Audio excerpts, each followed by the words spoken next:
emotion, from, anger, rage, disappointment, hurt, feeling that, guilt, that I let my team lose their jobs. But in the end, where I really land and where I've landed on today is just gratitude. My show had value, and that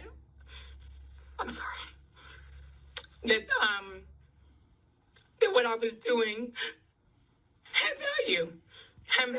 And in the end, I'm sorry, I try not to cry on TV. And I think this is kind of like me on TV, so I apologize. And then it mattered. You know something? I don't revel in Joy Reid's firing because the sister is hurt. And I don't like when people are hurt, but honestly, it was a long overdue. Voices like hers are a large part of why the Democrats lost the election, despite what a particularly large segment of the party says. A subsection they've allowed to dominate over the last few years. The "as a black woman" crowd and the alphabet mafia has been allowed to dominate the Democratic Party by way of accusations of racism, sexism, homophobia, fashioned as a weapon to shout down any opposition to their will. They've just been doing that for the last couple of years, and you just can't continue.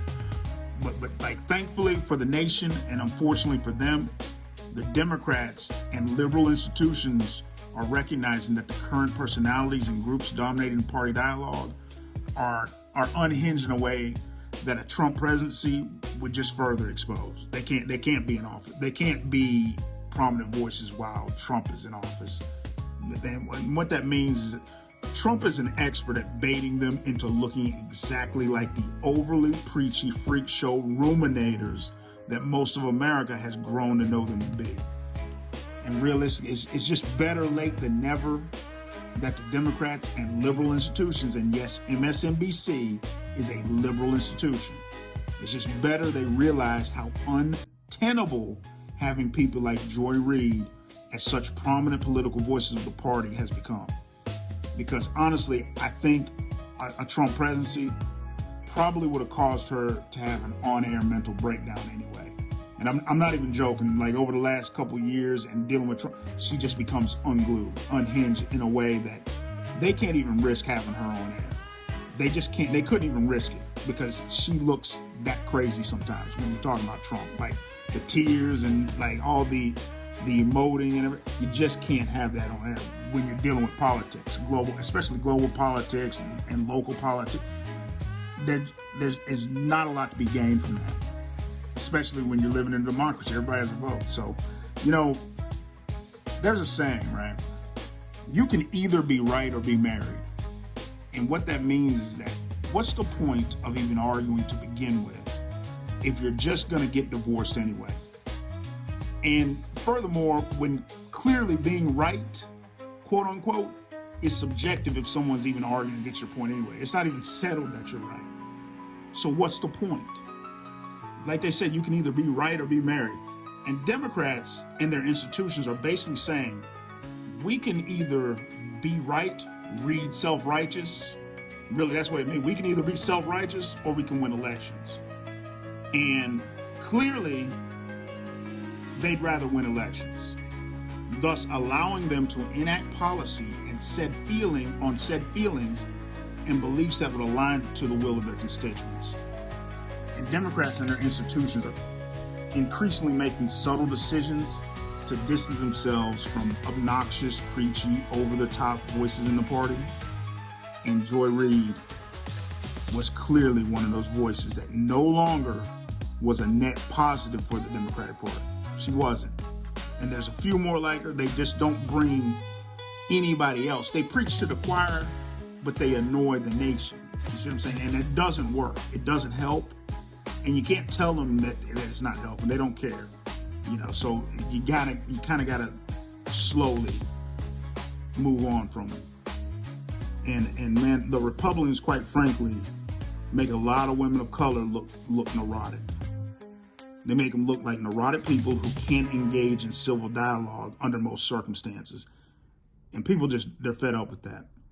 And a lot of sisters just can't be talked to. They just can't be talked to about politics in any way, shape, or form without becoming condescending or rude in a way that you just can't explain to them, or ask to be toned down without the whole "as a black woman" routine. You just can't talk to them. They can't be talked to. And they kind of have to anesthetize that identity they had a hand in creating due to its political utility at the time, due to the fact that they were dual minorities. Basically, they would position some of these sisters, and they could say, well, you're racist. Okay, well, you're sexist. Well, you're sexist and racist. So they were a useful tool to enact liberal policy while, you know, invalidating all claims against some of the policy. They could just say that you're just racist or you're just sexist. And what that did, that created within the psychology of these women, I can do no wrong psychology, meaning you can't talk to them. Like it's a monster that liberals have created, and they're kind of just moving on from it. Because when you do that to somebody, you basically program them and say, hey, go say these things, and nobody can question you. That it came home to roost with some of these sisters, and Joy Reid is one of them. And moving forward, they're gonna have to get more politically tolerant black voices to replace them, and basically have to be black folks who can disagree without becoming visibly agitated, rude, or condescending like Joy Reid and others. Because despite what they may want to believe, it's off-putting for most of America. It doesn't help. It doesn't further their cause. They really kind of agitate people, but those same people can vote, and they're going to vote against them. So it doesn't work, and you just can't talk to them. They just can't be talked to. So they have to remove them from the political dialogue, or as a major voice of the Democratic Party, or they can't win. And the Democrats, they've had a problem governing, properly. They weren't governing that well. That's why they lost the election, and they lost black voters in a way that is an emerging problem.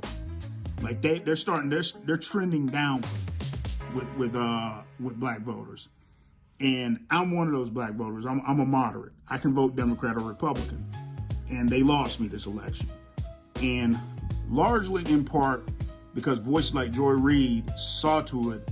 They compounded the problem with a messaging problem also. I mean, look, 84% of manufacturing CEOs expect a large recession by 2026. And that'll likely be exacerbated by tariffs, government layoffs, insurance collapses due to natural disasters, and an overheated real estate market. We may be looking at like a recession on par with 2008. It's already started. The housing prices are going down.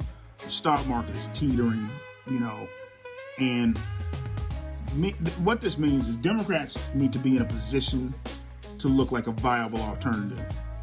And unfortunately, messengers like Joy Reid and others, they don't help with that prospect.